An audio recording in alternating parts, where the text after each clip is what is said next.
ಸಮಾಜಶಾಸ್ತ್ರ ಮೊದಲನೇ ಅಧ್ಯಾಯ ಸಮಾಜಶಾಸ್ತ್ರದ ಸ್ವರೂಪ.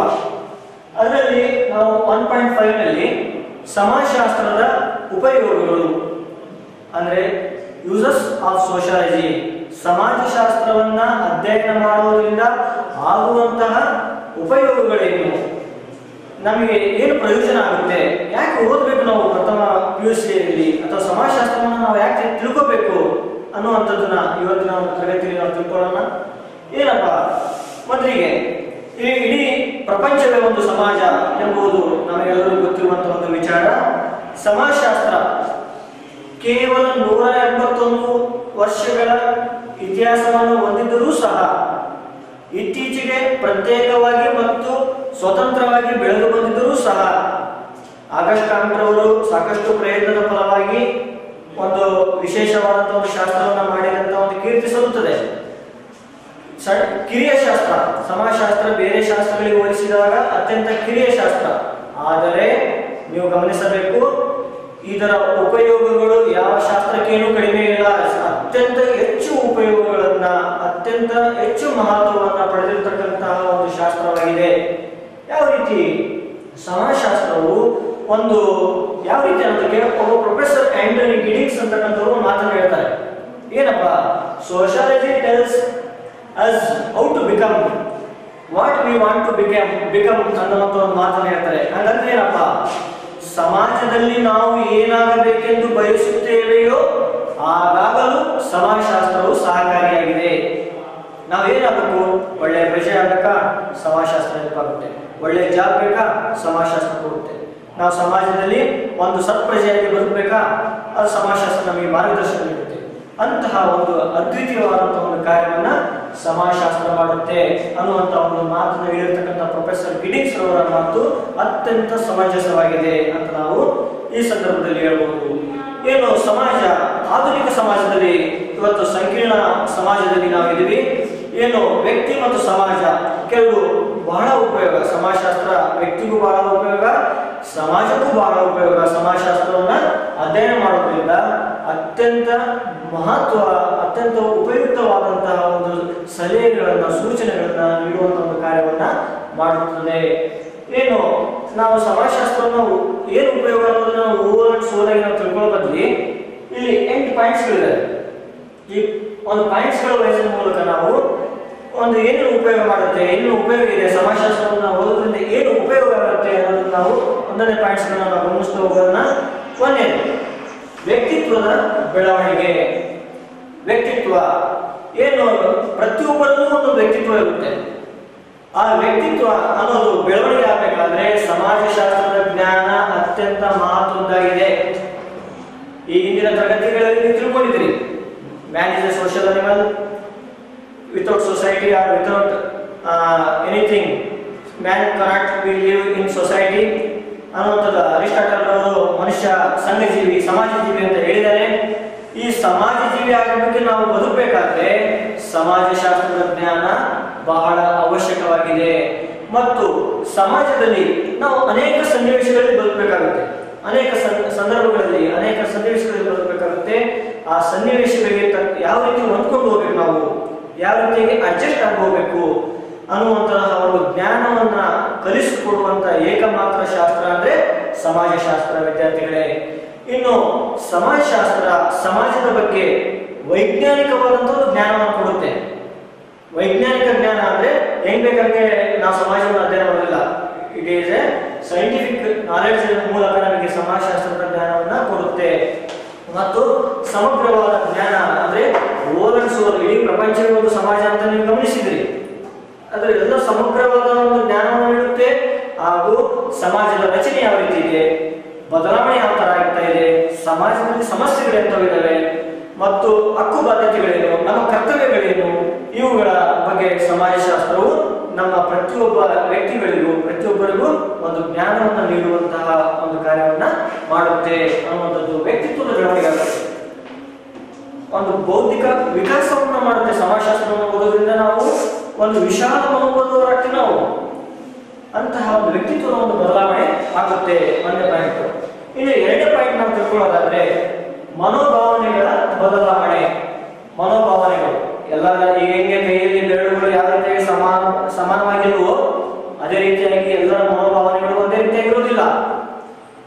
ಅಂತಹ ಮನೋಭಾವನೆ ನಮ್ಮಲ್ಲಿ ಒಂದು ಏನು ಇಂಪೀರಿಯಾರಿಟಿ ಕಾಂಪ್ಲೆಕ್ಸ್ ಅಥವಾ ಒಂದು ಸುಪೀರಿಯಾರಿಟಿ ಕಾಂಪ್ಲೆಕ್ಸ್ ಅನ್ನುವಂಥದ್ದು ಏನಿದೆ ಅಂತ ಮನೋಭಾವನೆಗಳನ್ನು ಹೋಗಲಾಡಿಸಿ ಐ ಫೀಲಿಂಗ್ ಅನ್ನೋದನ್ನು ಹೋಗಲಾಡಿಸಿ ವಿ ಫೀಲಿಂಗ್ ಅನ್ನೋದನ್ನು ಮೂಡಿಸುವಂತಹ ಏಕಮಾತ್ರ ಶಾಸ್ತ್ರ ಸಮಾಜಶಾಸ್ತ್ರ.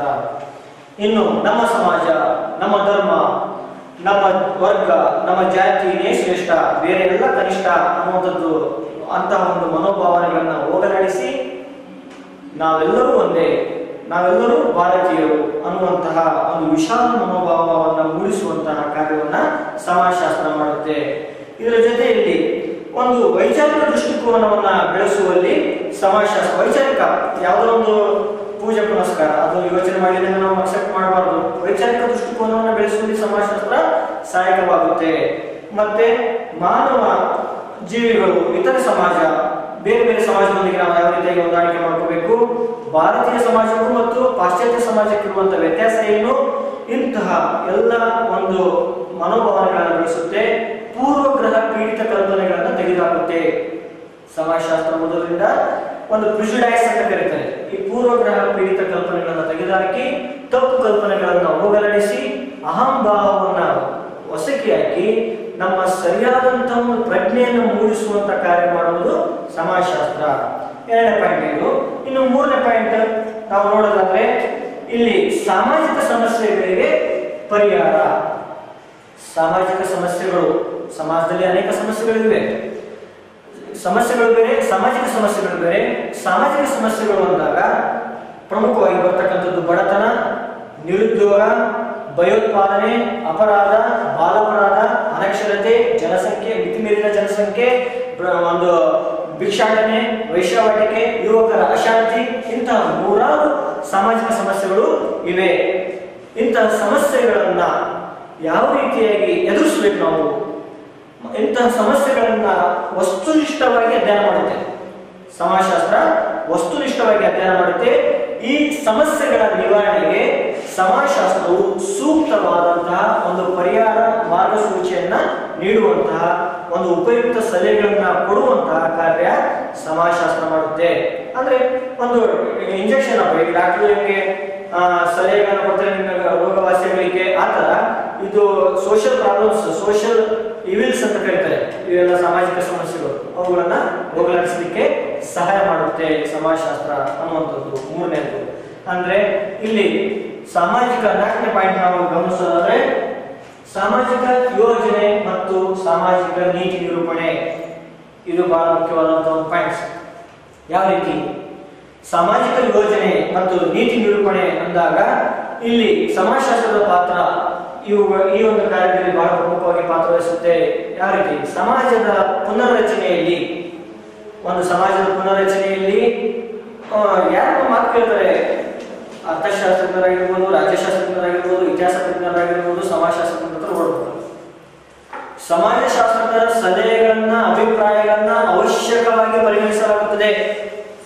ಸಮಾಜಶಾಸ್ತ್ರಜ್ಞರ ಸಲಹೆ ಏನಪ್ಪ, ಒಂದು ನಾವು ಸಾಮಾಜಿಕ ಯೋಜನೆ ಮಾಡ್ಬೇಕಂತಿದ್ದೀವಿ, ನೀತಿ ನಿರೂಪಣೆ ಮಾಡ್ಬೇಕಂತಿದ್ದೀವಿ, ಸಮಾಜಶಾಸ್ತ್ರಜ್ಞರ ಹತ್ರ ಬರ್ತಾರವ್ರು, ಏನಪ್ಪ ಏನ್ ಮಾಡ್ಬೇಕು, ಒಂದು ಯೋಜನೆ ಮಾಡ್ಬೇಕಾದ್ರೆ ಅಂತಂದು ಸಲಹೆಗಳನ್ನ ಸಮಾಜಶಾಸ್ತ್ರಜ್ಞರ ಮೂಲಕ ತಿಳಿದುಕೊಂಡು ಅನೇಕ ಯೋಜನೆಗಳು, ನೀತಿ ನಿರೂಪಣೆಗಳು ಸಮಾಜದಲ್ಲಿ ಅಥವಾ ಒಂದು ಕಾನೂನಿನ ಮೂಲಕ ಅಸ್ತಿತ್ವಕ್ಕೆ ಬರ್ತಾ ಇರ್ತವೆ.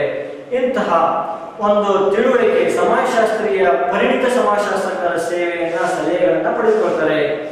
ಯಾವ ರೀತಿ ಎಂತಹ ಒಂದು ನೀತಿ ನಿರೂಪಣೆಗಳು ಅಂತ ನಿಮಗೆ, ಎಂತ ನೀತಿ ನಿರೂಪಣೆ ಅಂತ ನಿಮಗೆ ಒಂದು ಕ್ವಶನ್ ಬರುತ್ತೆ. ಕುಟುಂಬಕ್ಕೆ ಸಂಬಂಧಪಟ್ಟಂತೆ ನೀತಿ ನಿರೂಪಣೆಗಳು, ಜನಸಂಖ್ಯೆಯ ನಿಯಂತ್ರಣವನ್ನು ಯಾವ ತರ ಮಾಡಬೇಕು, ಪರಿಸರ ಮಾಲಿನ್ಯ ಗೊತ್ತಿದೆ ನಿಮಗೆ, ದೆಹಲಿ ಒಳಗೆ ಸಾಕಷ್ಟು ಪರಿಸರ ಮಾಲಿನ್ಯ ಆಗಿ ಸಮಸಂಖ್ಯೆ ಮತ್ತು ಬೆಸ ಸಂಖ್ಯೆ ವಾಹನಗಳು ಓಡಾಡಬೇಕು ಅನ್ನುವಂಥದ್ದು. ಈ ತರ ಪರಿಸರ ಮಾಲಿನ್ಯಕ್ಕೆ ಸಂಬಂಧಪಟ್ಟಂತ ಸಮಸ್ಯೆ, ಭಿಕ್ಷಾಟನೆ ಮತ್ತು ದುರ್ಬಲ ವರ್ಗಗಳ ಮೀಸಲಾತಿ, ಸ್ತ್ರೀಯರ ಅಂತಸ್ತಿನ ಸುಧಾರಣೆ, ಇಂತಹ ಅನೇಕ ನೀತಿ ನಿರೂಪಣೆಗಳನ್ನ ರಚಿಸಬೇಕಾದಾಗ ಬರ್ತಕ್ಕಂಥದ್ದು ಯಾರ ಸಮಾಜಶಾಸ್ತ್ರಜ್ಞರ ಹತ್ರ ಬಂದು ಸಲಹೆಗಳನ್ನ ಕೇಳ್ತಾರೆ. ನಾವು ಇಂಥ ಒಂದು ನೀತಿ ನಿರೂಪಣೆಗಳನ್ನ, ಶಾಸನಗಳನ್ನ, ಕಾನೂನುಗಳನ್ನ ನಾವು ಜಾರಿಗೆ ತರಬೇಕಂತ ಮಾಡಿದ್ದೀವಿ, ಸಮಾಜಶಾಸ್ತ್ರಜ್ಞರು ನಿಮ್ಮ ಸಲಹೆಗಳನ್ನು ಕೊಡ್ರಿ ಅಂತ ಬರ್ತಾರೆ. ಇದಕ್ಕೆ ಸಮಾಜಶಾಸ್ತ್ರಜ್ಞರ ಸಲಹೆಗಳು ಬಹಳ ಮಹತ್ವವನ್ನ ಪಡೆಯುತ್ತೆ. ಇನ್ನು ನೆಕ್ಸ್ಟ್ ಪಾಯಿಂಟ್, ಹಿಂದುಳಿದ ಹಾಗೂ ದುರ್ಬಲ ವರ್ಗಗಳ ಏಳಿಗೆ. ಇದು 5ನೇ ಪಾಯಿಂಟ್. ಹಿಂದುಳಿದ ಹಾಗೂ ದುರ್ಬಲ ವರ್ಗಗಳು ಅಂದ್ರೆ ಯಾರು? ಫಸ್ಟ್ ಹಿಂದುಳಿದವರು ಅಂದ್ರೆ ಯಾರು? ಇಲ್ಲಿ ಪರಿಶಿಷ್ಟ ಜಾತಿ, ಪರಿಶಿಷ್ಟ ಪಂಗಡ, ಇತರ ಹಿಂದುಳಿದ ವರ್ಗಗಳು, ಅಂಗವಿಕಲರು ಹಾಗೂ ಮಹಿಳೆಯರು, ಇವರನ್ನ ನಾವು ಹಿಂದುಳಿದವರು ಅಥವಾ ದುರ್ಬಲ ವರ್ಗದವರು ಅಂತ ನಾವು ಪರಿಗಣಿಸಬಹುದು. ಇದರಲ್ಲಿ ಏನಪ್ಪ, ಅವರಿಗೆ ಎಲ್ಲರೂ ಸಮಾಜದಲ್ಲಿ ಎಲ್ಲರೂ ಏಕ ರೀತಿಯಾಗಿಲ್ಲ. ಭಾರತ ಬಹುರೂಪಿ ನಾಡು ಅಂತ ನಾವೆಲ್ಲರೂ ಈ ಹಿಂದೆ ಓದಿದ್ದೀವಿ, ನಾವು ಹಿಂದಿನ ತರಗತಿ ಗಮನಿಸಿದ್ದೀವಿ. ಬಹುರೂಪಿ ನಾಡು, ಇಲ್ಲಿ ಒಂದು ವೈವಿಧ್ಯತೆ ಇದೆ ಅಂತ. ಇಲ್ಲಿ ಆರ್ಥಿಕವಾಗಿ ಹಿಂದುಳಿದಿದ್ದಾರೆ, ಸಾಮಾಜಿಕವಾಗಿ ಹಿಂದುಳಿದಿದ್ದಾರೆ, ರಾಜಕೀಯವಾಗಿ ಹಾಗೂ ಶೈಕ್ಷಣಿಕವಾಗಿ, ಧಾರ್ಮಿಕವಾಗಿ ಎಲ್ಲ ರೀತಿಯಲ್ಲೂ ಒಂದು ಹಿಂದುಳಿದ ವರ್ಗಗಳು ಭಾರತದಲ್ಲಿ ಇವೆ. ಉದಾಹರಣೆ ಏನಪ್ಪಾ, ಈ ಹಿಂದುಳಿದವರು ಇದ್ದಾಗ ಅವರಲ್ಲಿ ಮೇಲೆತ್ತುವಂತ ಕಾರ್ಯ ಮಾಡಬೇಕು. ಅವರಿಗೆ ಒಂದು ಅನೇಕ ಸೌಲಭ್ಯಗಳನ್ನು ಕೊಟ್ಟು ಮೇಲ್ಜಾತಿಯವರ ರೀತಿಯಲ್ಲಿ ಅಥವಾ ಸೌಲಭ್ಯಗಳನ್ನು ಪಡೆದವರ ರೀತಿಯಲ್ಲಿ ನಾವು ಅವರನ್ನ ಏನು ಹಿಂದುಳಿದವರು ಹಾಗೂ ದುರ್ಬಲ ವರ್ಗದವರನ್ನ ಉತ್ತಮ ದಿಕ್ಕಿನ ಕರೆತರುವಂತಹ ಒಂದು ಕಾರ್ಯ ಆಗಬೇಕಾಗಿದೆ. ಇಂತಹ ಕರೆತರುವಂತಹ ಕಾರ್ಯದಲ್ಲಿ ಸಮಾಜಶಾಸ್ತ್ರ ಬಹಳ ಪ್ರಮುಖವಾಗಿ ಪಾತ್ರ ವಹಿಸುತ್ತೆ. ಯಾವ ರೀತಿ? ಇಲ್ಲಿ ಅವರನ್ನ ಸಮಾನವಾಗಿ ಕಾಣಬೇಕಾಗುತ್ತೆ. ಸಮಾನವಾಗಿ ಕಾಣುವಂದ್ರೆ ಯಾವ ರೀತಿಯಾಗಿ? ಅವರಿಗೆ ಸೌಲಭ್ಯಗಳನ್ನು ಕೊಡಬೇಕು, ಅವರ ಕಲ್ಯಾಣವನ್ನು ಸಾಧಿಸಬೇಕು, ಸರ್ಕಾರದ ಸಹಾಯದ ಹಸ್ತ ಚಾಚಬೇಕು. ಇಂತಹ ಇವರ ನಿಜವಾದ ಏನು ಹಿಂದುಳಿದ ಮತ್ತು ದುರ್ಬಲ ವರ್ಗಗಳು ಅಂತ ಏನ್ ಕರಿತೀವಿ ನಾವು, SC, ST, OBC, ಇವರ ಒಂದು ನಿಜವಾದ ಏರಿಕೆ ಯಾವಾಗುತ್ತೋ ಆಗ ಸಮಾಜದಲ್ಲಿ ಒಂದು ವ್ಯತ್ಯಾಸ ಅನ್ನುವಂಥದ್ದು ಕಡಿಮೆ ಆಗುತ್ತೆ. ಆಗ ಮಾತ್ರ ಸಮಾಜದಲ್ಲಿ ಸುಧಾರಣೆಯನ್ನು ನಾವು ಕಾಣಲಿಕ್ಕೆ ಸಹಕಾರ ಆಗುತ್ತೆ. ಎಂತಹ ಯಾವ ಯೋಜನೆಗಳು ಬರಬೇಕು, ಎಂಥ ಯೋಜನೆಗಳನ್ನು ಹಾಕಿಕೊಳ್ಬೇಕು ಅನ್ನುವಂತಹ ಒಂದು ಕಾರ್ಯಕ್ರಮದಲ್ಲಿ ಇವು ಸಮಾಜಶಾಸ್ತ್ರಜ್ಞರ ಪಾತ್ರ ಬಹಳ ಮಹತ್ವವಾದದ್ದು, ಅದ್ವಿತೀಯವಾದದ್ದು. ಯಾಕಂದ್ರೆ ಸೋಷಿಯಲ್ ಡಾಕ್ಟರ್ಸ್, ಸೋಷಿಯಾಲಜಿ ಏನು ನಿಜವಾದಂತಹ ಸಮಾಜದ ಡಾಕ್ಟರ್ಗಳು ಯಾರು? ಸಮಾಜಶಾಸ್ತ್ರಜ್ಞರೇ ಒಂದು ಅಂತ ಹೇಳ್ಬೋದು ಈ ಒಂದು ಸಂದರ್ಭದಲ್ಲಿ. ಇನ್ನು ನೆಕ್ಸ್ಟ್ ಪಾಯಿಂಟ್ 6ನೇದು, ಬೋಧನಾ ವಿಷಯವಾಗಿ ಸಮಾಜಶಾಸ್ತ್ರ. ಬೋಧನಾ ವಿಷಯವಾಗಿ ಸಮಾಜಶಾಸ್ತ್ರ ಈ ಹಿಂದೆ ನಾ ಹೇಳಿದೆ, ಕೇವಲ 181 ಇಯರ್ಸ್ 181 ವರ್ಷಗಳ ಇತಿಹಾಸವನ್ನು ಹೊಂದಿರುವಂತಹ ಸಮಾಜಶಾಸ್ತ್ರ. ಬೇರೆ ಶಾಸ್ತ್ರಗಳಿಗೆ ಸಾಕಷ್ಟು ಶತಮಾನಗಳ ಇತಿಹಾಸ ಇದೆ, ಆದರೆ ಸಮಾಜಶಾಸ್ತ್ರ ಅತ್ಯಂತ ಕಿರಿಯ ಶಾಸ್ತ್ರ. ಅತ್ಯಂತ ಕಿರಿಯ ಶಾಸ್ತ್ರ ಆಗಿದ್ದು ಸಹ ಬೇರೆ ಶಾಸ್ತ್ರಗಳಿಗೆ ಹೋಲಿಕೆ ಮಾಡಿದಾಗ ಇದು ಯಾವ ಶಾಸ್ತ್ರಕ್ಕೆ ಕಡಿಮೆ ಇಲ್ಲ. ಇದೆ ಅನೇಕ ವಿಶ್ವವಿದ್ಯಾಲಯಗಳಲ್ಲಿ ಬೋಧನೆ ಆಗ್ತಾ ಇದೆ, ಅನೇಕ ಪದವಿ ಕಾಲೇಜುಗಳಲ್ಲಿ ಬೋಧನೆ ಆಗ್ತಾ ಇದೆ. ಪದವಿ ಪೂರ್ವ ಶಿಕ್ಷಣದಲ್ಲಿ ಇದನ್ನ ಒಂದು ಪಠ್ಯವಾಗಿ ಅಳವಡಿಸಿದ್ದಾರೆ ಮತ್ತು ಅನೇಕ ಒಂದು ಸಂಸ್ಥೆಗಳಲ್ಲಿ ಒಂದು ಬೋಧನಾ ವಿಷಯವಾಗಿ ಸಮಾಜಶಾಸ್ತ್ರ ಇವತ್ತು ಆಗಿರ್ತಕ್ಕಂಥದ್ದು ನಾವಿಲ್ಲಿ ಕಾಣ್ತಾ ಇದ್ದೀವಿ.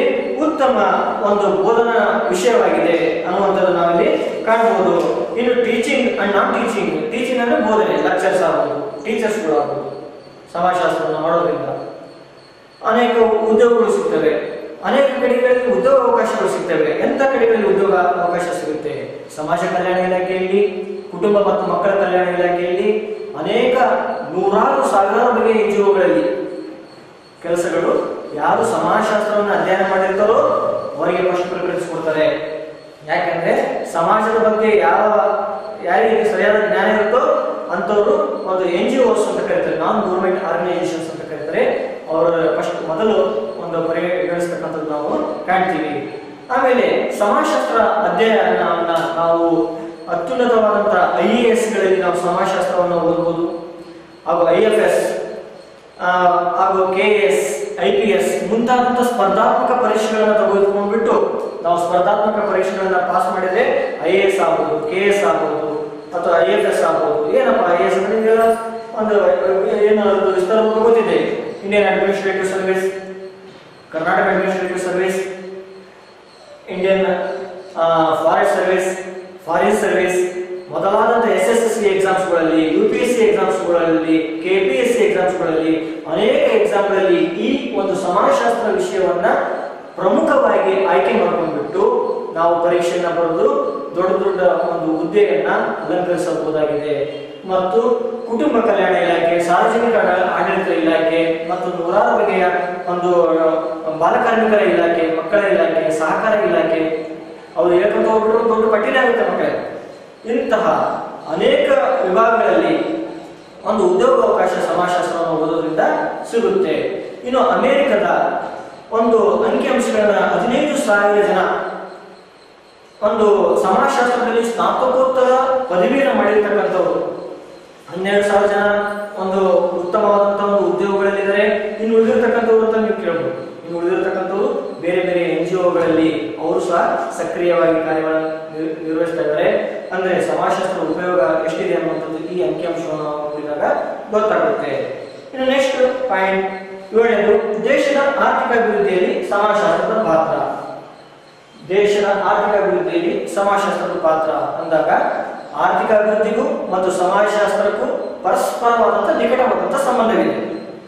ಅವೆರಡೂ ಒಂದೇ ನಾಣ್ಯದ ಎರಡು ಮುಖಗಳಿದ್ದಂತೆ, ಸಮಾಜಶಾಸ್ತ್ರ ಮತ್ತು ಆರ್ಥಿಕ ಅಭಿವೃದ್ಧಿ.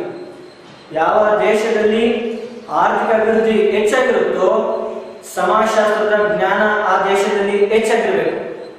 ಹೆಂಗೆ? ಅನಾಭಿವೃದ್ಧಿ ದೇಶಗಳು, ಅಭಿವೃದ್ಧಿ ಹೊಂದಿದ ದೇಶಗಳು ಅನ್ನೋದನ್ನು ನೀವು ಅರ್ಥಶಾಸ್ತ್ರದಲ್ಲಿ ಓದ್ತೀರಿ. ಅನಾಭಿವೃದ್ಧಿ ಹೊಂದಿದ ದೇಶಗಳ ಆರ್ಥಿಕ ಹಿಂದುಳಿಕೆಗೆ ಸಾಮಾಜಿಕ ಸಂಗತಿಗಳೇ ಕಾರಣ. ಸಾಮಾಜಿಕ ಸಂಗತಿಗಳೇ ಕಾರಣ. ಯಾಕೆ ಅಂದ್ರೆ ಅವರು ಎಂತಹ ಒಂದು ಜೀವನವನ್ನು ಮಾಡ್ತಾ ಇದ್ದಾರೆ, ಸಮಾಜಶಾಸ್ತ್ರೀಯ ಮಾಹಿತಿಗಳ ಮಹತ್ವ ಈಗ ಅರ್ಥಶಾಸ್ತ್ರ ಮಾಡಿದ್ದಾರೆ. ಫಸ್ಟ್ ಅವರು ಆರ್ಥಿಕವಾಗಿ ಅಭಿವೃದ್ಧಿ ಆಗಬೇಕಾದ್ರೆ ಮೊದಲು ಅವರು ಸಾಮಾಜಿಕ ಹಿನ್ನೆಲೆ ಫಸ್ಟ್ ಚೆನ್ನಾಗಬೇಕು, ಆಮೇಲೆ ಆರ್ಥಿಕ ಹಿನ್ನೆಲೆ ಚೆನ್ನಾಗಿ ಆಗುತ್ತೆ ಅನ್ನೋದು ಅರ್ಥಶಾಸ್ತ್ರಜ್ಞರು ಮನಗಂಡಿರುವುದರಿಂದ ಒಬ್ಬ ಅರ್ಥಶಾಸ್ತ್ರಜ್ಞನು ಸಮಾಜಶಾಸ್ತ್ರಜ್ಞನೂ ಆಗಿರಬೇಕು. ಇದ್ದಕ್ಕಿದ್ದಂಗೆ ನಾವು ಸಮಾಜದಲ್ಲಿ ಅಭಿವೃದ್ಧಿ ಮಾಡ್ತೀವಿ ಅಂತ ಹೋದ್ರೆ ಆಗೋದಿಲ್ಲ. ಒಬ್ಬ ಅರ್ಥಶಾಸ್ತ್ರಜ್ಞ ಅವನು ಸಮಾಜಶಾಸ್ತ್ರಜ್ಞನಾಗಿರ್ಬೇಕು. ಅಂದ್ರೆ ಸಮಾಜದ ಹಿನ್ನೆಲೆಯನ್ನು ತಿಳ್ಕೊಂಡ್ರೆ ಮಾತ್ರ ಹೊಸ ಹೊಸ ಯೋಜನೆಗಳನ್ನ ಹಾಕಿಕೊಳ್ಳಿಕ್ಕೆ, ಹೊಸ ಹೊಸ ಒಂದು ನೀತಿ ನಿರೂಪಣೆಗಳನ್ನ ಮಾಡಲಿಕ್ಕೆ, ಶಾಸನಗಳನ್ನು ತರಲಿಕ್ಕೆ, ಕಾನೂನುಗಳನ್ನು ರೂಪಿಸಲಿಕ್ಕೆ ಸಾಧ್ಯವಾಗುತ್ತೆ ಅನ್ನುವಂಥದ್ದು ಈ ಸಂದರ್ಭದಲ್ಲಿ ಹೇಳ್ಬೋದು. ಇನ್ನು ಕೊನೆಯ ಪಾಯಿಂಟ್ ಏನು, ಆಧುನಿಕ ಸನ್ನಿವೇಶಗಳು ಹಾಗೂ ಬೆಳವಣಿಗೆಯ ಬಗ್ಗೆ ಜ್ಞಾನ. ಆಧುನಿಕ ಸನ್ನಿವೇಶಗಳು ಅಂದ್ರೆ ಹೊಸ ಹೊಸ ಸನ್ನಿವೇಶಗಳಿಗೆ ತಕ್ಕಂತೆ ನಾವು ಯಾವ ರೀತಿಯಾಗಿ ವರ್ತಿಸಬೇಕು. ನಾವು ಎಲ್ಲ ಸಂದರ್ಭದಲ್ಲಿ ಎಲ್ಲ ಸಮಯದಲ್ಲಿ ಒಂದೇ ರೀತಿಯಾಗಿರ್ಲಿಕ್ಕೆ ಸಾಧ್ಯ ಇಲ್ಲ. ಸನ್ನಿವೇಶಗಳಿಗೆ ತಕ್ಕಂತೆ ನಾವು ಬದಲಾಗಬೇಕಾಗುತ್ತೆ, ಬದಲಾವಣೆ ಆಗಬೇಕಾಗುತ್ತೆ. ಇಂತಹ ಬದಲಾವಣೆ, ಬೆಳವಣಿಗೆ ನಾವು ಆಗೋದನ್ನ ಕಲಿಸುವಂತ ಕಾರ್ಯ ಮಾಡುವುದು ಸಮಾಜಶಾಸ್ತ್ರ. ನಾವು ಹೆಂಗ್ ಬದಲಾವಣೆಗಳಾಗಬೇಕು, ಹೆಂಗ ಬೆಳವಣಿಗೆ ಆಗಬೇಕು, ಹೆಂಗೆ ಅಭಿವೃದ್ಧಿಯತ್ತ ಸಾಗಬೇಕು, ಹೆಂಗೆ ಮೇಲ್ಮುಖವಾದಂತ ಚಲನೆ ಅನ್ನುವಂಥದ್ದು ಬರುತ್ತೆ, ಹೆಂಗೆ ಅಭಿವೃದ್ಧಿ ಆಗಬೇಕು. ಇದರಿಂದ ಬದಲಾವಣೆಗಳಿಗೆ ಅನುಗುಣವಾಗಿ ನಾವು ಯಾವ ರೀತಿ ವರ್ತಿಸಬೇಕು, ನಾವು ಹೆಂಗೆ ನಮ್ಮನ್ನು ನಾವು ಹೆಂಗೆ ಚೇಂಜ್ ಮಾಡ್ಕೋಬೇಕು, ಇಂತಹ 10 ಹಲವು ವಿಷಯಗಳ ಬಗ್ಗೆ ನಮಗೆ ಜ್ಞಾನವನ್ನು ನೀಡುವಂತಹ ಏಕಮಾತ್ರ ಶಾಸ್ತ್ರ ಸಮಾಜಶಾಸ್ತ್ರ. ಇನ್ನು ಸಮಾಜಶಾಸ್ತ್ರ ನಮ್ಮ ಸಮಾಜದ ಕಡೆಯ ನಮ್ಮ ಜವಾಬ್ದಾರಿಯನ್ನ, ಪ್ರಜ್ಞೆಯನ್ನು ಉಂಟು ಮಾಡುತ್ತೆ. ಏನು ಅನೇಕ ಒಂದು ಪ್ರಜ್ಞೆಯನ್ನು ಉಂಟು ಮಾಡುತ್ತೆ, ಅನೇಕ ರೀತಿಯಾದಂತಹ ಒಂದು ಜ್ಞಾನವನ್ನು ಹೆಚ್ಚು ಮಾಡುತ್ತೆ, ಅನೇಕ ರೀತಿಯಾದಂತಹ ಒಂದು ಜ್ಞಾನ ಭಂಡಾರವನ್ನು ಹೆಚ್ಚು ಮಾಡುತ್ತೆ ಅಂತ ಹೇಳಲಿಕ್ಕೆ ಈ ಸಂದರ್ಭದಲ್ಲಿ ಬಯಸ್ತೀನಿ. ಇಲ್ಲಿ ಏನಪ್ಪ ಒಟ್ಟಿನಲ್ಲಿ ಹೇಳೋದಾದ್ರೆ, ಈಗ ಕೋವಿಡ್-19 ಸಂದರ್ಭದಲ್ಲಿ ಅನೇಕ ರೀತಿಯಾದಂತಹ ಒಂದು ಪರಿಸ್ಥಿತಿಯಲ್ಲಿ ಅಲ್ಲೋಲ ಕಲ್ಲೋಲಾಗಿದೆ, ಅನೇಕ ಜನ ಸಾವು ನೋವನ್ನು ಅನುಭವಿಸ್ತಾ ಇದ್ದಾರೆ, ಅನೇಕ ತೊಂದರೆಗಳಾಗ್ತಾ ಇದ್ದಾವೆ. ಅಂತ ಸಂದರ್ಭದಲ್ಲಿ ಸಮಾಜಶಾಸ್ತ್ರದ ಪಾತ್ರ ಬಹಳ ಹೆಚ್ಚಾಗಿದೆ. ಯಾಕೆ? ಸಾಮಾಜಿಕ ಅವರ ಪರಿಸ್ಥಿತಿ ಯಾವ ರೀತಿ ಆಯಿತು ಅನ್ನುವಂಥದ್ದು ಅಧ್ಯಯನ ಮಾಡುವಂಥದ್ದು ಸಮಾಜಶಾಸ್ತ್ರ ಮಾತ್ರ. ಅವ್ರು ಎಂಥ ಪರಿಸ್ಥಿತಿಗೆ ಒಳಗಾದ್ರು, ಎಂಥ ತೊಂದರೆ ಆಯಿತು, ಅವರಿಗೆ ಏನಾಯಿತು, ಏನು ಬದಲಾವಣೆಗಳಾಯಿತು ಅನ್ನುವಂಥದ್ದನ್ನ ಸಮಾಜಶಾಸ್ತ್ರ ಗಮನಿಸುತ್ತೆ ಅನ್ನುವಂಥದ್ದು. ಏನು ಒಟ್ಟಾರೆಯಾಗಿ ಈ ಸಮಾಜಶಾಸ್ತ್ರ ಇದು ಒಂದು ವಿದ್ಯಾರ್ಥಿಗಳು ಗಮನಿಸಬೇಕು. ಸಮಾಜಶಾಸ್ತ್ರದ ಉಪಯೋಗಗಳು ಅತ್ಯಂತ ಪ್ರಮುಖವಾದಂತ ಒಂದು ಟಾಪಿಕ್ ಇದು.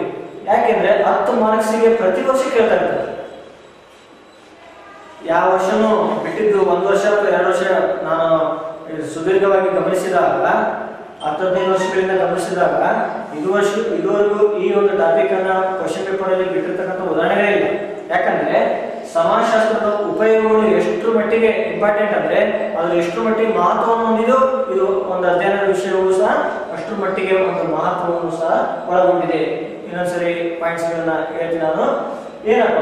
ವ್ಯಕ್ತಿತ್ವದ ಬೆಳವಣಿಗೆ, ಮನೋಭಾವನೆಗಳ ಬದಲಾವಣೆ, ಸಾಮಾಜಿಕ ಸಮಸ್ಯೆಗಳಿಗೆ ಪರಿಹಾರ, ಸಾಮಾಜಿಕ ಯೋಜನೆ ಮತ್ತು ಸಾಮಾಜಿಕ ನೀತಿ ನಿರೂಪಣೆಗೆ ಸಹಕಾರಿ, ಹಿಂದುಳಿದ ಹಾಗೂ ದುರ್ಬಲ ವರ್ಗಗಳ ಏಳಿಗೆ, ಬೋಧನಾ ವಿಷಯವಾಗಿ ಸಮಾಜಶಾಸ್ತ್ರ, ದೇಶದ ಆರ್ಥಿಕ ಅಭಿವೃದ್ಧಿಯಲ್ಲಿ ಸಮಾಜಶಾಸ್ತ್ರದ ಪಾತ್ರ, ಆಧುನಿಕ ಸನ್ನಿವೇಶಗಳು ಹಾಗೂ ಬೆಳವಣಿಗೆಯ ಬಗ್ಗೆ ಜ್ಞಾನವನ್ನು ಕೊಡುತ್ತದೆ. ಇಷ್ಟು ನಿಮಗೆ ಇವತ್ತಿನ ಒಂದು ಪಾಠದ ಬಗ್ಗೆ ಏನಾದರೂ ಸಮಸ್ಯೆಗಳಿದ್ರೆ ತಿಳಿಸಬಹುದು. ಧನ್ಯವಾದಗಳು.